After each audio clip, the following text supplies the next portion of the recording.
ضروری نہیں ہے کہ خدا نخواستہ کوئی معذوری ہو، صرف ہمت اور لگن کی ضرورت ہے۔ بہت عرصہ ہوا کسی شہر میں ٹومبو نام کا لکڑہارا رہتا تھا۔ ایک دن ٹومبو جنگل میں لکڑیاں کاٹنے گیا تو ایک زہریلے سانپ نے اسے ڈس لیا۔ اس کا ہاتھ خوفناک حد تک سوج گیا۔ کسی رحم دل امیر شخص نے اس کا علاج کروایا، مگر زہر پھیلتا رہا۔ آخر اس کا بایاں بازو کاٹنا پڑا۔ اب وہ لکڑیاں نہیں کاٹ سکتا تھا۔ اس نے سوچا کہیں ملازمت کر لوں، مگر پھر سوچا کہ ایک ہاتھ کٹے شخص کو کون ملازم رکھے گا۔ آخر اس نے کوئی ہنر سیکھنے کا فیصلہ کیا۔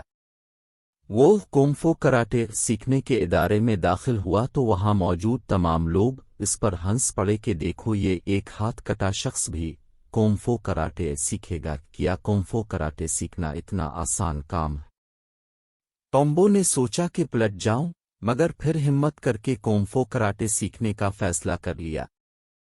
کونگ-فو کراٹے کے استاد نے اسے ہر روز صرف ایک داؤ سیکھنے کی نصیحت کی۔ استاد نے اسے محض 10-12 داؤ سکھائے کہ اسی طرح مخالف کو پچھاڑا جائے۔ 10-12 دنوں کے بعد استاد نے اپنے ایک شاگرد کے ساتھ اس کا مقابلہ کروایا۔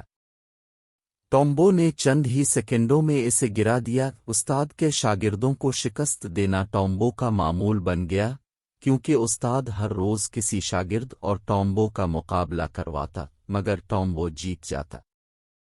اسی دوران کونگ-فو کے عالمی مقابلے کا اعلان ہوا۔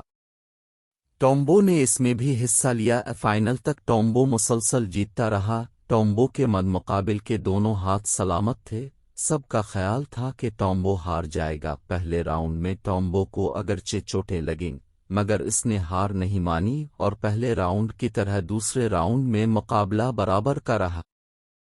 اگرچہ ٹومبو زخمی ہوا، تیسرا راؤنڈ شروع ہوئے ابھی محض 20 سیکنڈ ہی گزرے ہوں گے کہ ٹومبو نے مقابل کو پچھاڑ دیا۔ دور دور سے آئے ہوئے لوگ حیرت میں مبتلا تھے کہ کس طرح اس ایک بازو والے نے مسلسل 5 سال تک فاتح رہنے والے کو ہرا دیا۔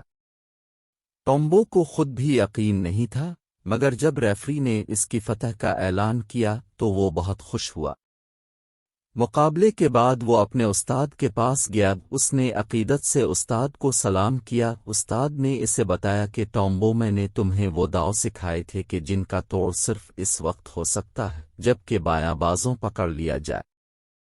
ٹومبو حیرت زدہ رہ گیا اور اپنے استاد کا شکریہ ادا کیا۔ اب بھی سب کچھ حاصل کر سکتے ہیں، ضروری نہیں ہے کہ خدا نخواستہ کوئی معذوری ہو، صرف ہمت اور لگن کی ضرورت ہے۔ تو کیا خیال ہے؟